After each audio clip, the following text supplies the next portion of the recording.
دوستو، سال کے آغاز میں 2 جنوری کو برطانوی وزیر اعظم بورس جانسن کی جانب سے ایک ٹویٹ کی گئی، جس میں انہوں نے آنے والے 12 مہینوں کو برطانیہ کے لیے فینٹاسٹک ایئر قرار دیا۔ لیکن ان کی اگر اس ٹویٹ کی سچویشن کو سامنے رکھے تو معلوم ہوگا کہ اس وقت برطانیہ 2 مختلف محاذوں سے گھرا ہوا ہے۔ ایک تو کرونا وائرس کی عالمی وبا کے باعث برطانیہ میں لاک ڈاؤن ہے، دوسری طرف برطانیہ کے اندر سیاسی ٹرموائل میں بھی مسلسل اضافہ ہو رہا ہے، اور برطانیہ بطور یونائٹڈ کنگڈم شاید سیاسی لحاظ سے اندرونی طور پر بکھر رہا ہے، اور خاص طور پر بریگزٹ کے بعد اس میں تیزی دیکھنے میں آئی ہے۔ تو اس سچویشن میں سوال یہ ہے کہ بریگزٹ اور کرونا وائرس کی عالمی وبا کی سچویشن میں برطانیہ کی عالمی سطح پر سیاسی پوزیشن کیا ہے، اور کیا برطانیہ اندرونی لحاظ سے سیاسی طور پر تقسیم ہو رہا ہے۔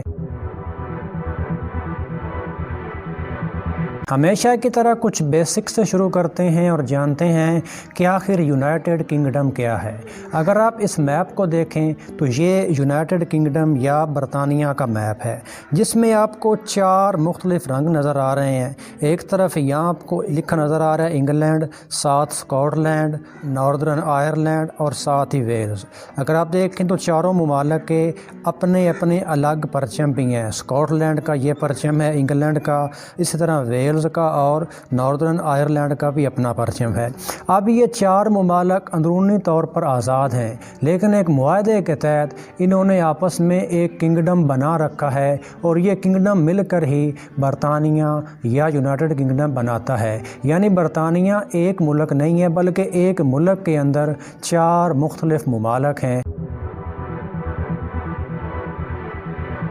بریگزٹ کیا ہے؟ تو بریگزٹ کا لفظ 2 الفاظ برٹش ایگزٹ سے نکلا ہے، جس کا عام زبان میں مطلب یہ ہے کہ برطانیہ کا یورپی یونین سے اخراج، اور برطانیہ باقاعدہ طور پر 1 جنوری 2021 سے 47 سال بعد یورپی یونین سے الگ ہو گیا۔ یعنی اب اس پر یورپ کے قوانین یا یورپی یونین کے قوانین لاگو نہیں ہوں گے، اور یہ آج سے نہیں ہوا، بلکہ اس کے لیے پہلی مرتبہ باقاعدہ ریفرینڈم 2016 میں ہوا، اور اس ریفرینڈم کا چونکہ برطانیہ کے سیاسی نظام سے اور اندرونی طور پر بہت گہرا تعلق تھا، اس لیے اس کے نتائج کو گہرائی سے سمجھنا ضروری ہے۔ تو 2016 میں منعقد ہونے والے اس ریفرینڈم کے نتائج میں 51.9% افراد نے برطانیہ کے یورپی یونین سے علیحدہ ہونے کے حق میں ووٹ دیا، جبکہ 48.1% نے برطانیہ کے یورپی یونین میں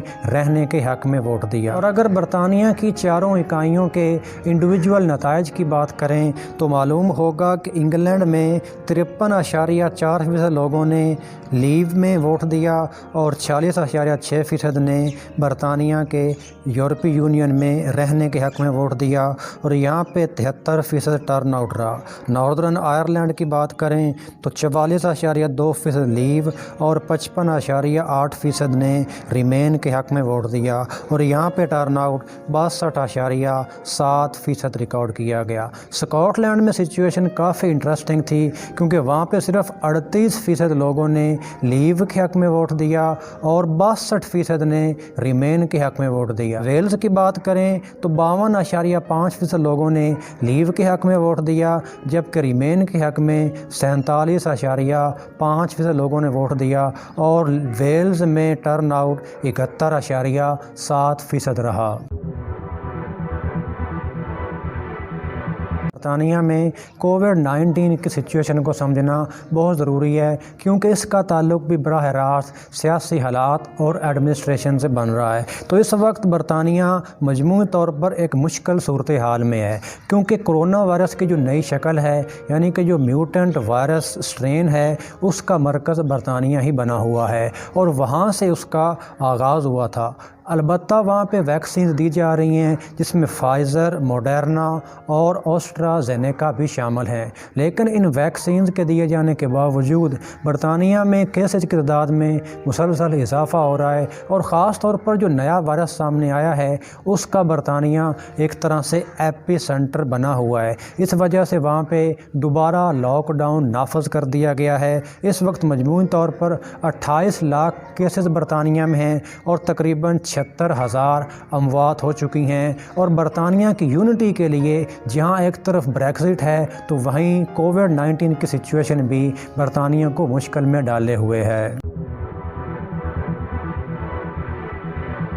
اب اگر برطانیہ کی پولیٹیکل ڈویژن کی بات کریں تو اس کے لیے برطانیہ کی چاروں اکائیوں جن میں England, Scotland, Northern Ireland اور ویلز شامل ہیں، ان کو الگ الگ دیکھنا پڑے گا، اور اس میں بھی سب سے زیادہ اہمیت کا حامل اسکاٹ لینڈ ہے، کیونکہ اسکاٹ لینڈ میں 2014 میں آزادی کے لیے ایک ریفرینڈم ہو چکا ہے جس میں البتہ اسکاٹ لینڈ کو شکست ہوئی، یعنی وہ یونائٹڈ کنگڈم سے علیحدہ نہیں ہو سکا، لیکن 2014 کے بعد سے لے کر اب تک 6 سال گزر چکے ہیں، تو ان 6 سالوں میں اسکاٹ لینڈ کی سیاست میں بہت بڑی تبدیلی آئی ہے۔ 2014 میں اسکاٹ لینڈ کے 55% آبادی نے برطانیہ کے ساتھ رہنے کے حق میں ووٹ دیا تھا، لیکن اب یہ تعداد کم ہو کر محض 39% رہ گئی ہے، یعنی آج اسکاٹ لینڈ کے صرف 39% افراد یہ چاہتے ہیں کہ وہ یونائٹڈ کنگڈم کے ساتھ رہیں، جبکہ 61% لوگوں کا موقف ہے کہ وہ برطانیہ سے الگ ہو جائیں، اور اس کے پیچھے سب سے بڑی ریزن بریگزٹ ہی ہے، کیونکہ اسکاٹ لینڈ کے لوگ برطانیہ کے یورپی یونین کے رہنے کے حق میں تھے، اس لیے وہاں پہ سب سے زیادہ 62% لوگوں نے برطانیہ کے یورپی یونین میں رہنے کے حق میں ووٹ دیا تھا، اور اسکاٹ لینڈ کے بریگزٹ پر واضح تحفظات ہیں، جس کا اظہار اسکاٹ لینڈ کی فرسٹ منسٹر نکولا سٹرجن نے اپنی ایک ٹویٹ میں کیا، جس میں ان کا کہنا تھا کہ بریگزٹ نے اسکاٹش پیپل سے جو کچھ چھینا ہے وہ اس وقت تک حاصل نہیں کیا جا سکتا جب تک اسکاٹ لینڈ یونائٹڈ کنگڈم سے الگ ہو کر دوبارہ یورپی یونین میں شامل نہ ہو جائے۔ یعنی اسکاٹ لینڈ کی پوزیشن بالکل واضح ہے کہ اب اسے جیسے ہی موقع ملے گا وہ یونائٹڈ کنگڈم سے علیحدہ ہو جائے گا، اور اب چونکہ برطانیہ یورپی یونین سے علیحدہ ہو چکا ہے، اس لیے اب اسکاٹ لینڈ کی یہ خواہش ہے کہ وہ برطانیہ سے الگ ہو کر دوبارہ سے اسکاٹ لینڈ کو یورپی یونین کا حصہ بنا دے۔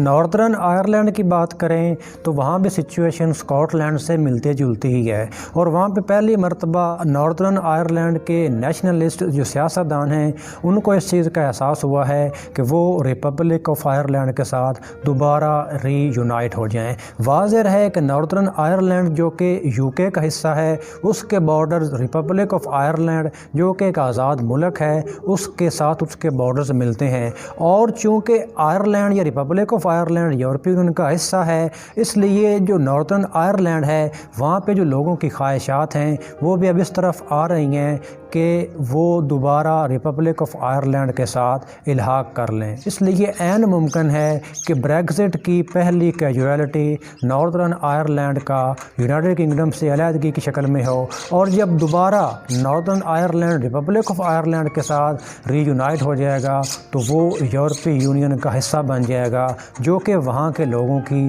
اور وہاں کی حکومت کی خواہش ہے۔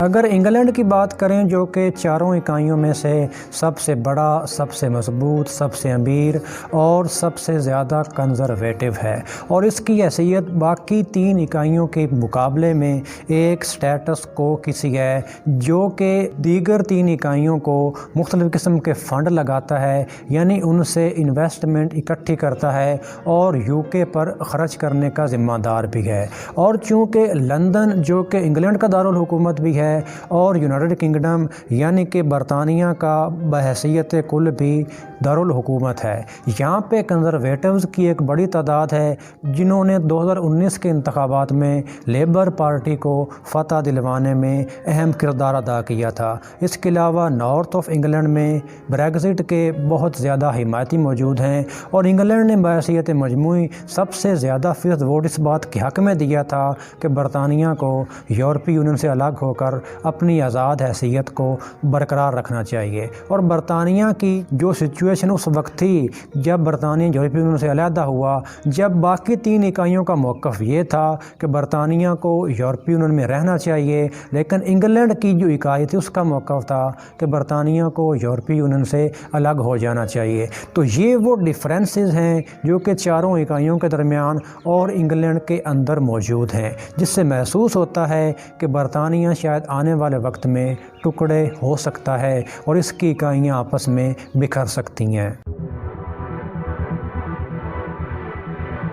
اب اس مشکل پولیٹیکل اور ہیلتھ سچویشن میں برطانوی وزیر اعظم بورس جانسن شدید مشکلات میں گھرے ہوئے ہیں۔ بورس جانسن جو کہ نہ صرف برطانیہ کے وزیر اعظم ہیں بلکہ یونین کے سیلف اپوائنٹڈ منسٹر بھی ہیں، جن کے ذمے برطانیہ کی چاروں اکائیوں کو ایک ساتھ لے کر چلنا بھی ہے۔ اس کے علاوہ وہ برطانیہ کی کنزرویٹو اور یونینسٹ پارٹی کے سربراہ بھی ہیں، اور انہوں نے جب سے آفس سنبھالا ہے ان کا موقف یہ تھا کہ برطانیہ کو یورپی یونین سے الگ ہونا چاہیے اور یونین میں رہنا چاہیے، یعنی جو باقی چاروں اکائیاں ہیں ان کا آپس میں اتحاد مضبوط سے مضبوط تر ہو۔ یعنی انہوں نے ہر وقت یونین کو ڈیفینڈ کرنے کی کوشش کی اور چاروں اکائیوں کے درمیان مضبوط تعلقات استوار کرنے کی کوشش کی۔ لیکن اگر گراؤنڈ ریالٹیز کی بات کریں جو کہ بہت زیادہ مختلف نظر آتی ہیں، اس میں یہ دیکھا جا سکتا ہے کہ باقی 3 جو اکائیاں ہیں وہاں پہ